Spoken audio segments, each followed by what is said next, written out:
Imagine the absolute worst, most terrifying psychological experience of your entire life. Like the kind of profound, agonizing panic that you wouldn't wish on your worst enemy. Right, just pure unadulterated trauma. Exactly. Now imagine looking back on that exact same event a year later and saying you would gladly do it all over again. It's wild. It completely defies our basic understanding of pain and trauma. It really does. Yeah. And that is the bizarre, mind-bending paradox we are unpacking today. Because, I mean, we are currently living through this massive psychedelic renaissance, right? The cultural narrative is overwhelmingly positive right now. Yeah, everybody's talking about it. It's all about healing, microdosing, finding pure connection. But today, we're going straight into the dark forest of that sunny meadow. We're looking at the terrifying reality of the bad trip. And we've got a really fascinating source today. It's a 2016 survey out of Johns Hopkins University. A huge survey, yeah. Yeah, they gathered 1,993 people to detail their single most psychologically difficult or challenging experience on psilocybin. Which is the active ingredient in magic mushrooms, for those who don't know. Right. We are talking about their absolute worst nightmares. And the mission of our deep dive today is to map the anatomy of these experiences, understand the very real risks, and unpack why the vast majority of these people report that their absolute worst trips actually changed their lives for the better. Okay, let's unpack this. Let's dive in. Because whether you're a psychology nerd, or someone following the psychedelic space, or honestly just someone fascinated by how the human brain processes extreme stress, this data completely flips our standard understanding of a good versus a bad experience. It totally flips it. But, to get to those profound benefits, we really have to look unblinkingly at the acute effects first. We have to establish just how incredibly difficult these experiences actually were in the moment. So let's start with who these people are, because I think the immediate assumption is that a bad trip happens to some naive teenager who just took way too much at a music festival because they didn't know any better. Yeah, that's definitely the stereotype, but the demographics here tell a completely different story. Oh, really? Yeah. The average age of the respondents was around 30. The vast majority were college-educated, and crucially, they were highly experienced users. Wow, okay. The median participant had used psilocybin between 6 and 10 times before this specific nightmare trip occurred. So, I mean, they knew the substance. They knew their own reactions. Right, they weren't rookies. Exactly. And yet, this particular experience still caught them completely off guard. And the severity of what they experienced is just staggering to read. I mean, when asked to rank this bad trip, 39% of the respondents rated it among the top 5 most challenging experiences of their entire lives. Think about that context for a second. We are talking about comparing a drug experience to divorces, the deaths of loved ones surviving severe illnesses. Yeah, top 5 life events, and 11% said it was the single worst, most difficult experience of their life, bar none. And, it wasn't just purely internal or psychological distress either. The physical reality of these events was incredibly serious. What do you mean? Well, 11% of these individuals put themselves or others at risk of physical harm during the trip.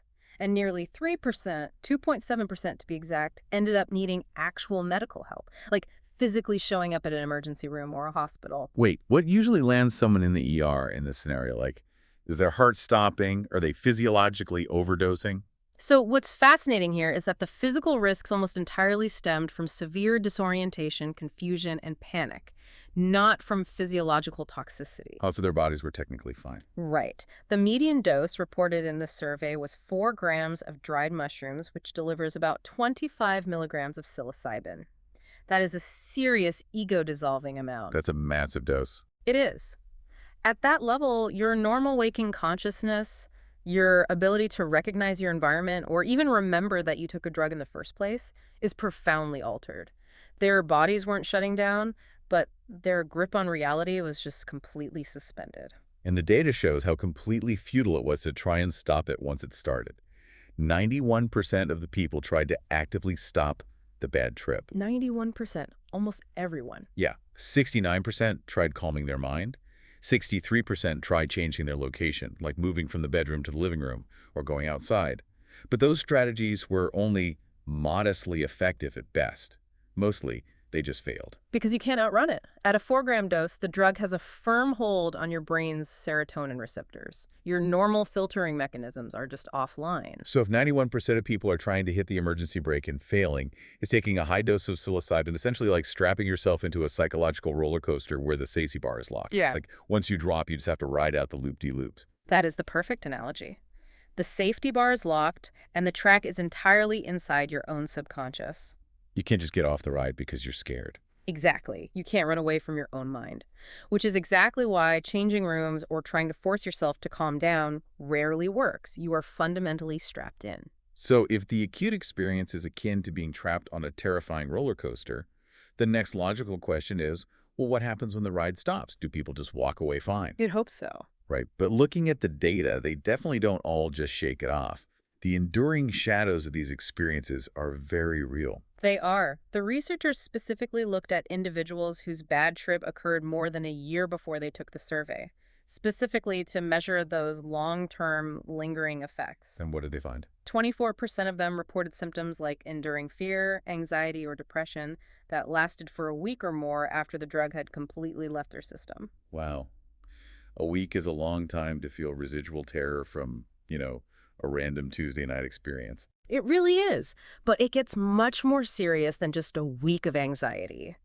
Out of that group, 7.6% actually sought professional therapy for psychological symptoms that they directly attributed to the trip. Oh, man. Yeah. And then there are the extreme outliers. The researchers documented 3 specific cases of enduring psychotic symptoms.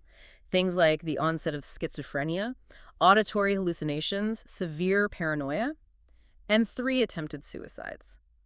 Those outliers are sobering. And the data actually revealed a very critical multiplier when it comes to who is most at risk for those long-term shadows, right? That's the pre-existing conditions. Exactly. People with a history of mental health treatment prior to their trip were more than twice as likely to need professional help after their bad trip compared to those without a history, 14.3% versus 6%. And this raises an important question about underlying vulnerability. I mean, you could argue that someone with prior mental health treatment simply has better access to therapists, right? Well, Or less stigma about seeking help, so they're more likely to make that call. that makes sense. But the more concerning mechanism is that a psyche already dealing with trauma, depression, or anxiety is fundamentally more vulnerable to the destabilizing effects of high-dose psychedelics. Can you break down that mechanism a bit? Like, why would a pre-existing anxiety disorder make the aftermath of a trip so much worse? Well, think about how we manage mental health on a daily basis. We build coping mechanisms. We Yeah. build this sort of psychological scaffolding to keep our anxiety or depression at bay. Right. Psilocybin, especially at high doses, dissolves that scaffolding. It is a powerful, non-specific amplifier of whatever is going on in your subconscious. Oh, I see. So if your baseline is already highly anxious, the drug amplifies that baseline into absolute terror and simultaneously removes all your learned tools for dealing with it. So if I have a history of anxiety, taking a massive dose of mushrooms in my living room is basically playing Russian roulette with my mental health. This data proves it's not a harmless toy. Absolutely. Taking a massive dose with pre-existing anxiety is like taking a sledgehammer to a house with a cracked foundation. Yeah. If your mental foundation is solid, you might just knock down a wall to renovate and it feels expansive. But if there are already deep cracks, if you're relying on fragile coping mechanisms just to get by, the whole structure could come down. That captures the danger perfectly. Hmm. It's not just a weekend distraction. The drug demands a structural integrity that some people simply might not have at that moment in their lives. Exactly. Okay, but this is the moment where the data takes a massive, almost unbelievable twist. Because with all of these terrifying acute risks, the emergency rooms, the panic, the locked safety bar on the roller coaster, and all the enduring risks like the weeks of anxiety and shattered foundations, you would fully expect these almost 2,000 survey respondents to deeply regret ever touching the mushrooms. Oh, you would expect overwhelming regret, it seems obvious. But they don't. Yeah. In fact, it is the exact opposite. Despite this being the worst, most challenging trip of their lives, a staggering 84% said they actually benefited from the experience. It's an incredible statistic. Here's where it gets really interesting. I have to push back on this. Wait, 84% benefited? I find that incredibly hard to believe after hearing about the ER visits and the enduring panic. How does the math on that work? I know it sounds impossible, but the subjective reporting is undeniable. Beyond the 84% who said they benefited, 76% reported an enduring, long-term increase in their current sense of personal well-being or life satisfaction. Over three-quarters of them. Yes. Over a third of them, 34%, ranked this specific, terrifying bad trip in the top 5 most personally meaningful experiences of their entire lives. That's just wild. And 31% put it in the top 5 most spiritually significant experiences. So ending up in a state of utter psychological terror was a top 5 life event for a third of the respondents. And perhaps the most telling statistic of all. Almost half of them, 46%, said that if they could go back in time, they would choose to repeat the exact same difficult session all over again. Wait, really? They would intentionally opt into the terror? Yes, they would do it again. How can the absolute worst experience of your life also be the most spiritually significant? Is this like running a psychological ultramarathon? Like you're vomiting, your muscles are tearing, you're absolutely miserable at mile 20, but a year later, you frame the medal on your wall and tell everyone it was the best day of your life because of what it forced you to overcome. You know, the ultramarathon is a brilliant comparison because it really highlights the profound connection between intense suffering and subsequent growth. What we're really talking about here is the psychological mechanism of catharsis. Catharsis, right. In our normal day-to-day lives, we are masters of avoidance. We have incredible defense mechanisms. We compartmentalize our trauma. We distract ourselves from our insecurities. We just bury our deep-seated fears. We have to, right. We have to go to work, pay rent, function in society. You can't be weeping about your childhood trauma while ringing up groceries. Right, exactly. We build thick walls to keep that unprocessed material safely locked in the basement. But a high dose of psilocybin violently strips those defenses away. It just kicks the door down. It rips the basement door off its hinges, and it brings all of that buried material right into your immediate field of vision. It forces you to look at the exact things you've spent your whole life avoiding. In the moment, that feels like dying. It feels like madness. Because you are feeling the accumulated weight of everything you've ever suppressed all at once. Yes. But, and this is the key to the paradox, if you can actually process that material, if you can move through it instead of running from it, it leads to a profound psychological release. Wow. If we connect this to the bigger picture, this mirrors exactly what clinical observations of psychedelic psychotherapists show. The chemical itself doesn't heal you.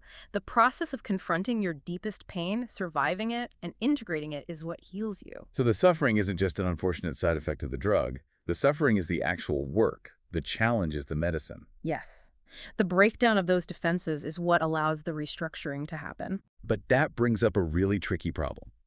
Does the data suggest we should be actively trying to trigger these terrifying peak experiences to get the most therapeutic benefit out of it? Like, if a difficult experience brings such massive life benefits, should someone going into a session hope for a nightmare? Well, the researchers at Johns Hopkins actually anticipated that exact question. They ran a multiple regression analysis to figure out if more pain always equals more gain. And what did they find? The answer they found is highly specific and honestly incredibly important for understanding how the human mind metabolizes trauma. The study separates the bad trip into 2 distinct variables. Okay, what are they? The degree of difficulty, which means how intense the peak fear or challenge was, and the duration of the difficulty, meaning how long the bad part actually lasted. So intensity versus duration. Yeah. How hard it hit versus how long it dragged on. Precisely. And the analysis showed a fascinating split. The degree of difficulty is positively correlated with meaning, spiritual significance, and well-being. Oh, okay. So the harder the peak challenge, the greater the long-term benefit. Facing the absolute core of your fear is highly therapeutic. Yes. But the duration of the difficulty is negatively correlated with those exact same benefits. Interesting. The longer you stayed stuck in the bad trip, the less meaning and well-being you got out of it, and the more likely you were to suffer negative long-term consequences. So it's exactly like ripping off a psychological Band-Aid over a deep wound.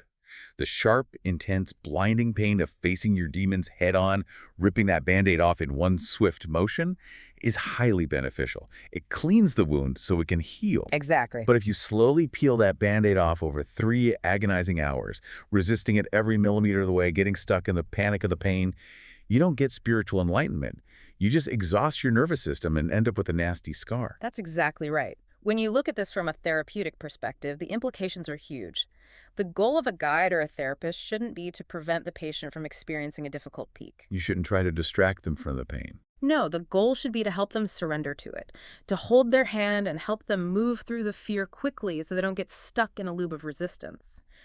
Duration, getting stuck in the panic, is the real enemy of a beneficial experience. Okay, so if duration is the real enemy here, if staying stuck in the panic is what causes long-term scars, what's actually trapping these people in that loop for so long? Like, why do some people process it quickly and get the ultramarathon medal, while others suffer for hours and end up needing a therapist? It fundamentally comes down to set and setting. Ah, Where, how, and with whom they took the drug. yeah. Because remember, this survey was looking at what we call the wild sample. These are people taking mushrooms in their regular lives in uncontrolled environments. And in this wild sample, as we mentioned earlier, 11% put themselves in physical danger. Right. But the researchers compared this wild data to their own controlled laboratory studies at Johns Hopkins, where they've conducted over 380 high-dose psilocybin sessions. But surely, in a Johns Hopkins lab, where they're giving people these exact same massive, ego-dissolving doses, they must see similar freakouts. Right. You can't just turn off the drug's effects because you're in a hospital building. Well, the drug's effects are the same, but the outcomes were vastly different. In the lab, the rate of risky behavior is just 0.9%. Wait, really? Yes, and the rate of enduring negative psychological symptoms is also just 0.9%. 11% in the wild versus 0.9% in the lab.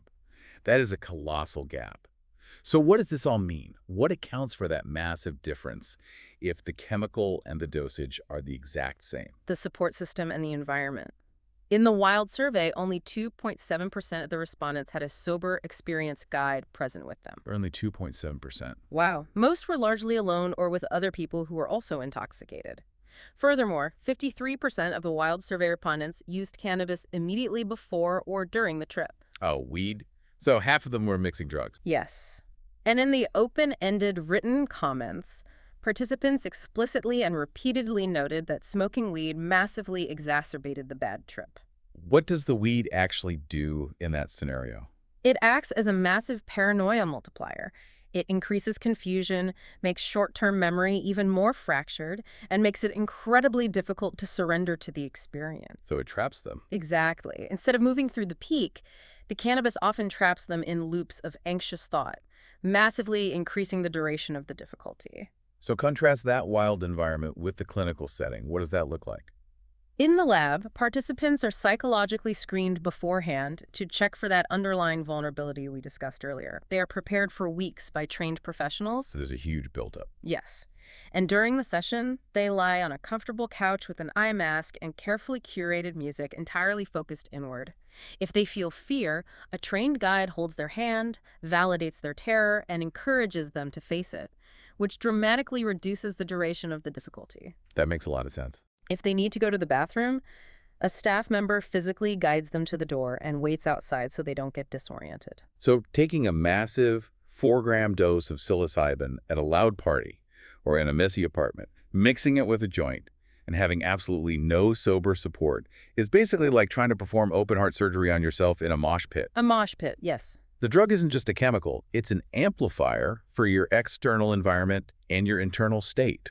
If your environment is chaotic, your mind will become chaotic. You will fight the experience, you will get stuck in the loop, and the duration of your suffering will skyrocket. The chemical opens the mind, but the environment and the support system dictate whether that opening is a traumatic breach or a therapeutic breakthrough. The people in the survey who suffered the most enduring harm lacked the container to hold the immense psychological weight of what they were experiencing. They had surgery, but they were in the mosh pit. That is such a powerful way to frame it. As we wrap this up, the big takeaway here isn't really just about psychedelics, is it? It's a profound lesson about the architecture of the human mind itself. Exactly. This Johns Hopkins data proves to you, the listener, that we have a truly remarkable capacity to metabolize extremely difficult psychological challenges. We have the innate ability to take our deepest fears, our buried traumas, and turn them into enduring well-being. It's incredibly hopeful, really. It is. But that transmutation only happens provided we have the right support, the right environment, and crucially, that we find the courage to move through the pain rather than getting stuck trying to fight it. I want to leave everyone with a thought on that. In our modern society, we spend an unbelievable amount of time, money, and energy trying to numb out or avoid difficult emotions at all costs. We scroll on our phones, we distract ourselves, we run from any hint of psychological discomfort. But if 84% of the people in this study derived profound, lifelong benefits from the absolute hardest, most terrifying psychological experience of their lives, it forces a really important realization. What's that? By constantly avoiding the difficult, we might accidentally be shielding ourselves from the meaningful. Wow. We spend our whole lives trying to stay in the sunny meadow, terrified of the dark forest. But it turns out the dark forest might be exactly where we need to go to actually grow. Thanks for joining us on this deep dive. I'll catch you on the next one.